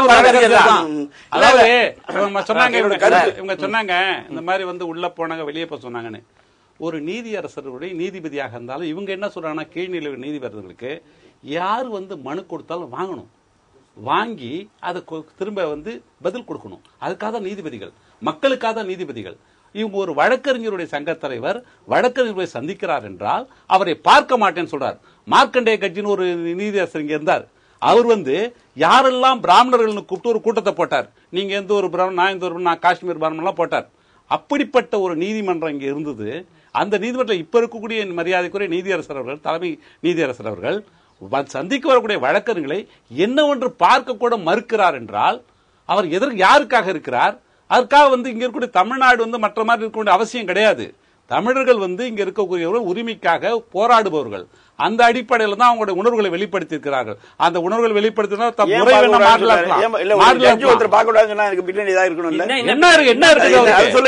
அவருக்கு வந்து அந்த 8 பேரை வந்து அந்த 8 பேர்ல உள்ள 4 பேர் வரணும்ன்ற தவிர வேற எந்த நோக்கமும் கிடையாது. ஆக இவர் வந்து என்னன்னு கேட்டீங்கன்னா, பார்க்க மாட்டேன்னு சொல்லக்கூடாது. முதல் நீதியரசர்கள் யாருமே அவர் வந்து வேற வழக்கு சம்பந்தமா என்ன பார்க்க வந்தாருன்னா பார்க்க மாட்டேன்னு சொல்லலாம். ஒரு சங்கம் கிட்டத்தட்ட ஆயிரக்கணக்கான உறுப்பினர் கொண்ட ஒரு வழக்கறிஞர் சங்கத்தினுடைய தலைவர், ஆபீஸ் பேரர்ஸ் இவங்க போய் பார்க்க போறாங்கன்ற பொழுது தன்னை பார்க்க மாட்டேன்னு சொல்வது ஒட்டுமொத்த வழக்கை அவமானப்படுத்ததான். அப்படி பார்க்க மாட்டேன்னு சொல்லக்கூடிய நீதியரசர் இங்க இருக்க வேண்டிய அவசியமே இல்ல. இது தத்து சொல்றாரு, யார் சொல்றாரு எங்களுக்கு கவலை இல்ல. ஆனால் இங்க நீதி என்பது வெளியில வந்து அளிக்கப்பட்டதுதான் மக்கள் நம்பணும். இவங்களே வந்து நான் இதை பார்க்க மாட்டேன், வழக்கறிஞர்கிட்ட பேச மாட்டேன்னா சாதாரண மக்களுக்கு என்ன நிலைமை? ஒரு பாதிக்கப்பட்ட நீதிபதியை சந்திக்க முடியாதா? ஆக இந்த விஷயத்துல வந்து இங்க நீதிமன்றம் நடந்து கொண்டது தவறு. ஒரு பெரிய இடுக்கை இந்த நீதியரசர் ஏற்படுத்தி இருக்கிறார். அதனாலதான் வழக்கறிஞர் போராட்டத்தின் அடிப்படையா நடந்தது. இப்ப எப்படி நீதிபதி நியமனத்தில் நடக்கிறது என்னன்னா, யார் ஒருத்தர் தலைமை நீதிபதியா உச்ச நீதிமன்றத்தில் போறாரோ அவருடைய அந்த கம்யூனிட்டி சார்ந்தவர் இங்க வந்து உயர் நீதிமன்றத்தில் அப்பாயிண்ட் ஆகிறார்.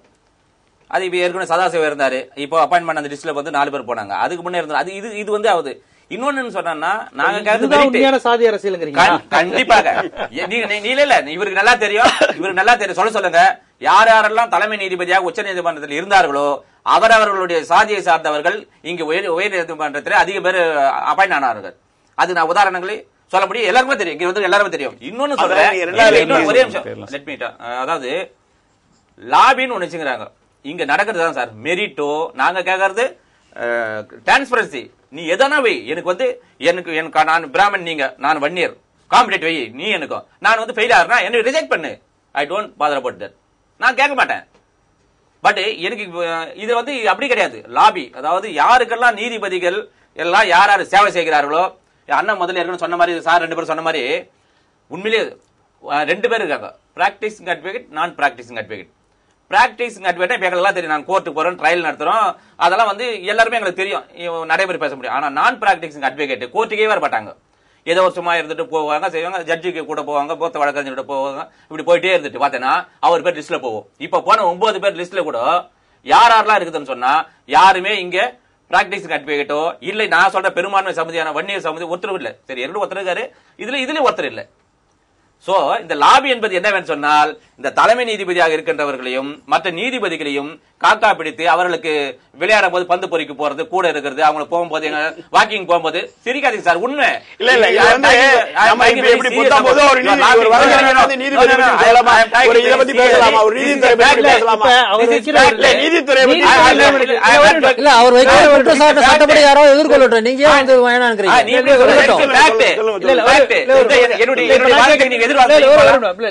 நீதிபதி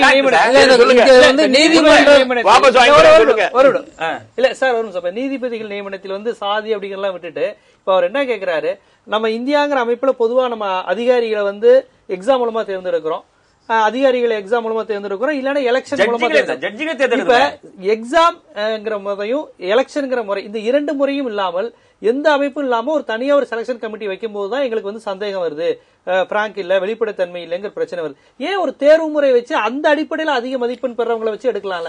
அவரை சொல்லவே இல்லை, எதிர்க்கவே இல்லையே. நான் ஆரம்பத்திலே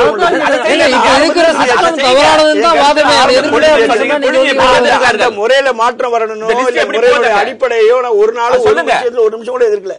அது முதல்ல பதிவு பண்ணிட்டு தான் என்னோட விவாதத்தை ஆரம்பிச்சேன். நான் முதல் வார்த்தை அதான் சொன்னேன். நான் இந்த மாற்றங்கள் வரணும்னோ எல்லா சமூகங்களுக்கும் பிரதிநிதித்துவம் வேணுங்கிறதுலயோ எதிர்க்கக்கூடிய கடைசியாளா நான் இருப்பேங்கிற வார்த்தையை சொல்லிட்டு தான் அந்த விவாதத்தை ஆரம்பிச்சேன்.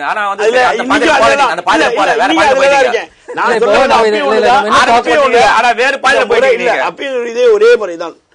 இந்த இதுக்கு எடுத்துக்கொண்ட முறை தப்புங்கிற ஒன்னே ஒரு கருத்து மட்டும்தான் எனக்கு தவிர இந்த விவாதங்கள்ல இந்த மாதிரி வழக்கறிஞர்களே வந்து வழக்கறிஞர்கள் வாதாடக்கூடாதுன்னு சொல்லாதீங்க. எந்த முறையில் என்ன முறையில் என்ன தவறு செய்யறாங்க? அவதூறு சொல்லுவதோ, வெளியே போறது சொல்றதோ, திரும்பி போறதோ, இல்லாட்டி சட்டமன்ற போராட்டம்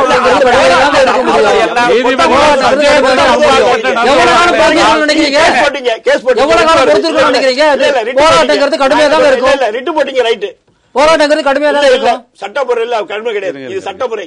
சட்டம் வேற, போராட்டம் ரோட்ல இறங்கி வராது வேற. நீங்க சட்டப்படி பேசுங்க. சட்டமா நடக்கல, ரிட்டு போடுறீங்க, கரெக்ட், தப்பே கிடையாது. இந்த விஷயம் கரெக்டான விஷயம், நானும் ஒத்துக்கிறேன், நீங்களும் ஒத்துக்கிறேன், எல்லாரும் ஒத்துக்கிறீங்க. ரிட்டு போடுறீங்க, ரிட்டு வருது, ரிட்டு வந்தோன்னா என்ன சொல்றீங்க, இவர் விசாரிக்க கூடாது, ஏன்னா இவர் வந்து இதுல இருக்காரு. உடனே அதுக்கு அப்பீல் போகுது, இருக்க ரிஜெக்ட் பண்ணிட்டாங்க. இல்லப்பா விசாரிக்கலாம்னு சொல்லிட்டு விசாரிக்க வராரு, நான் ஒத்துக்க முடியாது விசாரிக்கலன்னு. நீங்க இப்படி சொல்லிட்டு போனீங்கன்னா அப்போ உங்களோட உள்நோக்கங்கிறது சரியான முறையில் வரலை. என்னுடைய நிறைவு கருத்து என்னன்னு சொன்னால், இவர் சொன்ன மாதிரி இருக்கிற 400 சாதிக்கும் எங்களுக்கு கொடுக்கணும்னு சொல்ல, எங்களுடைய ஒரே ஒண்ணு டிரான்ஸ்பர். இந்த உயர்நீதிமன்ற நீதிபதிகள் எப்படி தேர்வு செய்கிறார்கள், எதன் அடிப்படையில் இவர் தேர்வு செய்கிறார்கள், எங்களுக்கு திறமை இல்லையா, தகுதி இல்லையா, அதற்கு நாங்கள் என்ன செய்ய வேண்டும், அது அப்படி என்ற ஒரு வெளிப்படையான ஒரு வேண்டும். இல்லை என்று சொன்னால் இது வந்து இந்த போராட்டங்கள் நடந்து கொண்டே தான் இருக்கும். அதே பற்றி 9 பேர் அனுப்பியிருக்கிறார்கள், அதுல கூட ஒரு வண்டியர் இல்லை. ஏன் 18 பேர் வேகன்சி இருக்குது? இந்த 18 பேருக்கும் நீங்க மொத்தமா அனுப்பி, ஏன்னா ஆயிரக்கணக்கான வழக்குகள் தேங்கி கிடக்கிறது. அதனால வந்து இனிமேல் தேர்ந்தெடுக்கின்ற போது எப்படி என்பது எங்களுக்கு வெளிப்படையாக இருக்க வேண்டும். இந்த கொலிஜியம் செய்கின்ற இப்போ சீக்கிரட்டா போகுது. எங்களுக்கு என்னன்னா இந்த லிஸ்ட் எப்படி வருது இல்ல, இப்ப திட்டமிட்டு சில சமூகங்கள், வன்னியர், மீனவர், இப்படி போன சமூகங்களை வந்து அவங்க வர்றதுல அதுக்கு பின்னாடி எதுவும் அரசியல் இருக்கா? அப்படி எதுவும் இருக்கா? நிச்சயமாக அரசியல் அது மாதிரி கிடையாது. இதுல என்ன கேட்டீங்கன்னா, குறிப்பா அவங்க சொல்லும் போது சொன்னாங்க வழக்கம் இப்படிதான் போராடணும், ரிட்டு போடணும், சட்டப்படி போராடணும், அதுல மாற்றுக்கிறது கிடையாது. வாஞ்சி மணியாச்சியில் வந்து வாஞ்சிநாதன் வந்து எதுக்கு துப்பாக்கி தூக்குனாரு? அவருக்கு வெள்ளக்கார காலம் தான். அதே தான் அதே திட்டம் நடக்குது. அதே நியாயப்படுத்துறீங்க. வாஞ்சிநாதன் சொன்ன கொலை இல்லையா அது? ஆக ஆசிரியர் கொண்டது கொலை இல்லையா? அவனுக்கு சட்டத்தின் அடிப்படையில் அப்ப 1860 ஐபிசி இருக்கதான் செய்யுது. அந்த ஐபிசி வச்சுட்டு வெள்ளைக்காரனுடைய ஐபிசி வச்சுட்டு இருக்கிறோம். ஆக இந்த சட்டத்தின்பது வசதிக்காக என்பது சட்டம் அல்ல, மக்களுக்காகத்தான் சட்டம். அந்த சட்டத்தை திருத்துதல் மாற்றம் கிடையாது. ஆனால் இங்கு சரியான ப்ரொபோர்ஷனேட் விகிதாச்சாரம் இல்லை. வடிவத்தை மாத்திக்கோங்க கோரிக்கை எப்படி பாக்குறீங்க? போராட்ட வடிவம் அதுதான் நான் சொல்ல வரேன். வடிவம் என்பது எப்ப வருது உங்களுக்கு? எப்பொழுது ஒரு போர்க்காலத்தில் ஆயுதம் ஏந்துறாங்க, தன்னுடைய கோரிக்கை நிறைவேற்றப்படவில்லை என்பது ஜனநாயக ரீதியாக ஏற்றுக்கொள்ளப்படும் என்பதுதான் அவங்களோட அடுத்த கட்ட போராட்டத்தில் இறங்குறான். அதுவரையும் கேட்டுட்டு தான் இருக்கிறான். மனு கொடுக்கறாங்க, போறாங்க, கேட்கறாங்க, எல்லாம் சொல்லிட்டு இருக்காங்க. ஆனால் பார்க்க கூட மாட்டேன், நீங்க என்ன சொன்ன கேட்க மாட்டேன்னு சொல்லும் பொழுது அவர்கள் போராட்ட முறை மாறுகிறது. இப்படிதான் நடக்குது. ரிட்டு போறாங்க, நாங்களே ஜட்ஜி, நாங்களே எங்க வழக்க விசாரிப்போம்னா அப்புறம் என்ன இருக்குது? அதுல நீங்க உங்க மேல என்ன சந்தேகம் இருக்குன்னு சொன்னா இல்ல நான் தான் விசாரிப்பேன்னு சொல்லக்கூடாது. உங்களுக்கு நிறைய கருத்து இல்ல, இந்த நீதிமன்ற நியமன விவகாரத்துல எந்த விதமான நீதியும் இல்லை அப்படிங்கறதுதான் அடிப்படையில நம்ம பார்க்கக்கூடிய ஒரு விஷயம். மீதி எல்லா துறைகளும், ஒரு சாதாரண ஒரு கிரிக்கெட் போர்டுல இருந்து ஒரு வருத்தப்படாத வாலிப சமூகம் வரை எல்லாத்துக்கும் ஒரு முறை இருக்கு. ஆனா நீதிபதிகளை தேர்வு செய்கிற முறையில் மட்டும் எதுவுமே இல்லைங்கக்கூடிய ஒரு சூழல் இருக்குமானால் இதை விட கேவலமான ஒரு என்ன சொல்றது, ஒரு சட்ட சூழல் இருக்க முடியுமான்னு தெரியல. அதனால வழக்கறிஞர்கள் போராட்டத்தினுடைய நிச்சயமாக இது பெரிய அளவுக்கு நடக்கணும். அரசியல் கட்சிகளும் மற்றவர்களும் துணை நிற்கணும். நீதிமன்ற நியமனத்தில் ஒரு அவர் நண்பர்கள் சொல்வது போல ஒரு வெளிப்படைத்தன்மையும், அதே சமயத்தில் அனைத்து சமூகங்களும் பிரதிநிதித்துவப்படுத்தப்படுகிறார்களா என்பதை பற்றிய ஒரு ஆய்வும் செய்யப்படணும். இதற்காக ஒரு கமிஷன் வச்சு ஆராய்ச்சி செய்து என்ன மாதிரியான முறை வரணும் அப்படிங்கறத கொண்டு வருவதுதான் இதுக்கு ஒரு தீர்வாக. உங்களுடைய நிறைவு கருத்தா இப்ப எல்லாரும் வெளிப்படைத்தன்மை இருக்கட்டும், அது என்ன சாதியானாலும் இருக்கட்டும், எதனால தேர்ந்தெடுக்க வெளிப்படைத்தன்மை வெளிப்படைத்தன்மை வேண்டிதான். நான் முதலிலிருந்து ஆரம்பத்திலிருந்து சொல்வது ஒரே ஒரு கருத்து தான், என்னுடைய தனிப்பட்ட கருத்தாகவும் சொன்னேன். அது வெளிப்படைத்தன்மையில் வேணும், பிரதிநிதித்துவப்படுத்த விட வேண்டும், எல்லா சமூகம் இருக்கணும்னு. லைட்டர் வெயிட்னு 2வது பாயிண்ட் ஒன்று சொன்னேன், அதை போட்டுட்டீங்க. இவ்வளவு நாளா ஒரு குறிப்பிட்ட சமூகம் இருக்குன்னா அவங்க தான் படிச்சுக்கிட்டு இருந்தாங்க. இப்போ போன 2-3 வருஷமா 5 வருஷமா 1400 ஸ்டூடெண்ட் தமிழ்நாடு சட்டக்கல்லூரியில 5 பேர் கூட பிராமணன் கிடையாது. இன்னும் 10-20 வருஷம் கழிச்சு நீங்க ஐயர் ஜட்ஜி வேணாலும் கிடைக்காது. அது ஜட்ஜிக்கே ஆள் கிடைக்காது. அப்ப அவங்க போராடுவாங்க ரெப்ரசன்டேஷனுக்கு. இப்ப ஐயா போடுற மாதிரி எனக்கு பிராமணன் ஜட்ஜி கூட ஒருத்த கூட இல்லன்னு சொல்ல போறாங்க. அது வந்துகிட்டு தான் இருக்கு. ஏன்னா நீங்க தமிழ்நாட்டில் உள்ள 31 மாவட்டத்திலையும் கலெக்டர்லயும் ஒருத்தர் கூட பிராமணர் கிடையாது. ஒரு காலத்துல எல்லாருமே அவங்க தான் சொல்லிட்டு இருந்தாங்க 31 கலெக்டர் போட்டி போட எப்படி வேணா வச்சுங்க,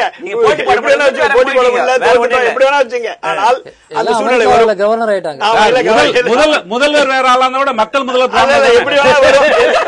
பிரதம மந்திரியே கிடையாது விட்டாச்சு. அதனால யார் வேணா வரலாம். அதனால அதுக்கு தப்பு அந்த ஒரு சூழ்நிலை வரும். ஆனால் இது என்னோட திருப்பி சொல்ல வேண்டியது, இந்த வடிவமும் இந்த முறையும் எனக்கு ஓப்பானது அல்ல என்பதான் என்னுடைய நிறைவு. எல்லாரும் சொல்ல மறந்துட்டாங்க. இந்த 9 பேர் லிஸ்ட் திரும்ப பெறவில்லைன்னு சொன்னா கண்டிப்பாக இந்த போராட்டம் மேலும் ஒழுக்கும். இந்த திரும்ப பெற்றுட்டு இன்னொரு லிஸ்ட் ரெடி பண்ணி அனுப்புனாதான் இந்த போராட்டம் நிறைய பெறும் கருத்து. இன்றைய விவாத அரங்கம் நிகழ்ச்சியை பொறுத்தவரை நீதிபதிகள் நியமனத்தில் என்னென்ன விஷயங்கள் இருக்கிறது, அது ஏன் வெளிப்படைத்தன்மை இல்லை, அது ஏன் தேர்வு வைத்து எடுக்க மாட்டேங்கிறார்கள், அது ஏன் தேர்தல் நடத்த முடியாமல் சூழ்நிலை இருக்கிறது, இங்கு பல தகுதியான வழக்கறிஞர்கள் எதனால் நிராகரிக்கப்படுகிறார்கள், இதில் அரசின் தலையீடு இருக்கிறது. அது மட்டும் இல்லாமல் இவர்கள் சாதி அடிப்படையில் கேட்கும் போது இவர்கள் சாதி உணர்வோடு செயல்படுகிறார்கள் என்று குற்றம் சுமத்துகிறார்கள். ஆனால் அந்த மறைமுகமாக வெளிப்படைத்தன்மை இல்லாமல் தேர்ந்தெடுப்பதில் தான் சாதி இருக்கிறது என்கிற விமர்சனம் வருகிறது. அதே சமயம் என்னதான் இருந்தாலும் வழக்கறிஞர்கள் நீதிபதி எதிர்த்து போராடக்கூடாது, வழக்கறிஞர்களே இதுபோன்று சாதி அடிப்பில் வேண்டும் என்று கேட்கக்கூடாது என்கின்ற வாதமும் இங்கு முன்வைக்கப்பட்டது. ஆக நீதிபதிகள் நியமனம் போன்ற விஷயங்களில் என்னென்ன சிக்கல்கள் இருக்கிறது, இந்த கொலிஜியம் சிஸ்டத்தில் என்னென்ன பிரச்சனைகள் இருக்கிறது என்பது போன்ற பல்வேறு தரவுகளுடன் கூறிய விவாதமாக இன்று நாம் அமைந்தது. இந்த விவாத அரங்கில் கலந்து கொண்டு தனது கருத்துக்களை தெரிவித்த வழக்கறிஞர் பிராமின்ஸ் டுடே பத்திரிகையின் ஆசிரியர் வாசன் அவர்களுக்கும், பாட்டாளி மக்கள் கட்சியை சேர்ந்த வழக்கறிஞர் கஜேந்திரன் அவருக்கும், திராவிட முன்னேற்ற கழகத்தைச் சேர்ந்தவரும் சட்டத்துறை இணைச் செயலாளரும் ஆகிய வழக்கறிஞர் கண்ணதாசன் அவர்களுக்கும், எழுத்தாளர் ஆளி செந்தில்நாதன் அவர்களுக்கும் எங்களுடைய விவாத அரங்கம் நன்றியை தெரிவித்துக் கொள்கிறது. மீண்டும் விவாத அரங்கம் நிகழ்ச்சியில் சந்திக்கும் வரை உங்களிடமிருந்து விடைபெறுவது ஜீவசகாப்தன்.